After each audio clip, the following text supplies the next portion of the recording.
Hello everyone, आप सभी का स्वागत है हमारे इस प्लेटफॉर्म पर। और आज हम बात कर रहे हैं चतुर्थ श्रेणी भारतीय हिंदी सिलेबस का टॉपिक है जिसका नाम है देशज और विदेशी शब्द।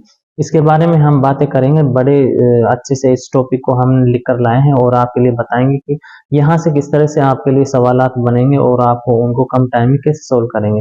हिंदी की क्लास चलेगी, 20 में से 20 लाने का टारगेट है चतुर्थ श्रेणी भर्ती 2025 में जो चल रही है उसके लिए।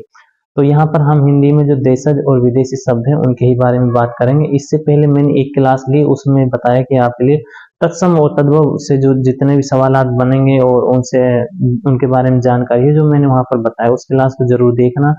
और आपको इनको करने के बाद में भी आप तो समझ जाएंगे कि यहाँ से जिस तरह से सवालात उठते हैं उनको भी आसानी से कर लेंगे। तो दोस्तों चलिए इसकी करते हैं शुरुआत। क्या इसमें मेन चीज है क्या नहीं है, उन सबको हटकर किस तरह से हमें इनको तैयारी करनी है।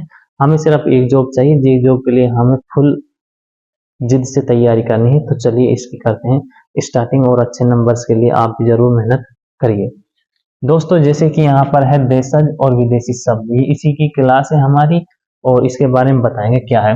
देशज देशज किसी भाषा में प्रचलित वो शब्द जो क्षेत्रीय जनता द्वारा आवश्यकता के अनुसार गढ़ लिए जाते हैं।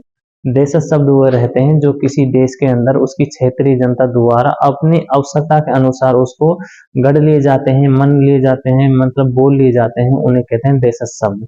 क्या कहते हैं? देशज शब्द। आगे देखिए, साथ ही वो शब्द भी देशज शब्दों की श्रेणी में आते हैं। किन की श्रेणी में? देशज शब्दों की श्रेणी में आते हैं जिनका स्रोत का पता ही नहीं चलता।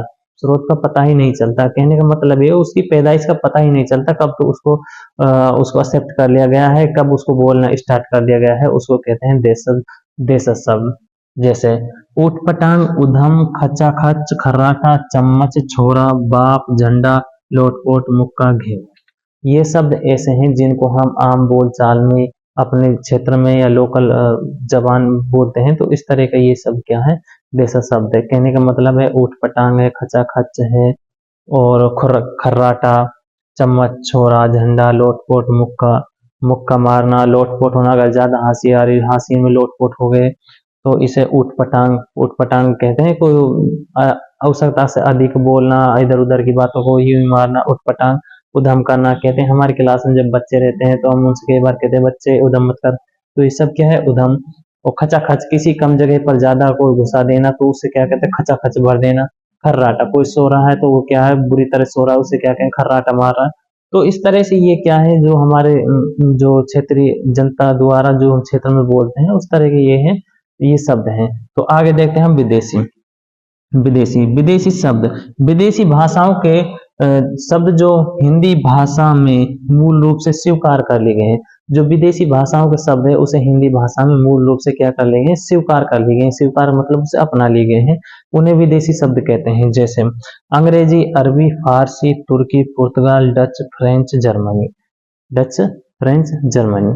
तो ये कैसा है? विदेशी शब्द है। विदेशी मतलब अंग्रेजी शब्द है। जैसे मान लें आपसे कह दे टेलर, इंजीनियर इंजीनियर और इस तरह से आपके लिए बहुत सारे दे देंगे इंग्लिश के वर्ड को, तो आप तुरंत देखते ही पहचान देंगे, क्योंकि इंग्लिश का वर्ड जो है उनकी मेन तो आपको इंग्लिश में मीनिंग मिल ही जाएंगे और उनमें देखने के बाद आप समझ जाएंगे ये तो अंग्रेजी का वर्ड है। तो ये अंग्रेजी का। उसके आगे आते हैं अरबी, फारसी, तुर्की, पुर्तगाल, डच, फ्रेंच, जर्मनी। तो ये सब इधर उधर के जो बहुत सारी भाषाओं के शब्द जो उसमें हिंदी जबान में भाषा में जो अपनाए गए हैं, तो उसको आप कैसे अपने अनुसार उसको अपनाए गए हैं उनको इसी टॉपिक में जोड़ा गया है और उनको आप देखकर इनको आसानी से कर सकते हैं, क्योंकि वे ऐसे हिंदी के, अरबी के, फारसी के ये शब्द ऐसे शब्द हैं जिनको आप पढ़ेंगे तब उनको आसानी से सही कर पाएंगे।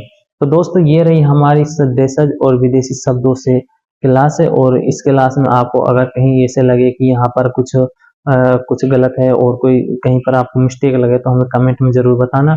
और क्लास अच्छी लगे तो लाइक करना, नए हैं तो चैनल को सब्सक्राइब जरूर करना। फोर्थ ग्रेड भारतीय राजस्थान चतुर्थ श्रेणी की हमारी स्पेशल क्लास रहेगी और हमारा जो टारगेट है 20 में से 20 नंबर दिलाने का पूरा रहेगा। आप भी हमारे साथ मेहनत करना, अच्छे नंबर लाना। और 53,749 पोस्ट हैं, अगर अच्छी मेहनत करेंगे जरूर आपको कामयाबी मिलेगी। दोस्तों फिर मिलते हैं नेक्स्ट क्लास में और उस क्लास को लेकर आऊंगा मैं जिसका नाम है संज्ञा। संज्ञा की क्लास लेकर आऊँगा, बड़े इजीली कराऊँगा, आपको क्लास में ही तुरंत समझा देंगे। बाकी आपको टेंशन नहीं है, 20 में से 20 लाने का टारगेट पूरा रहेगा। तो चलिए फिर मिलते हैं।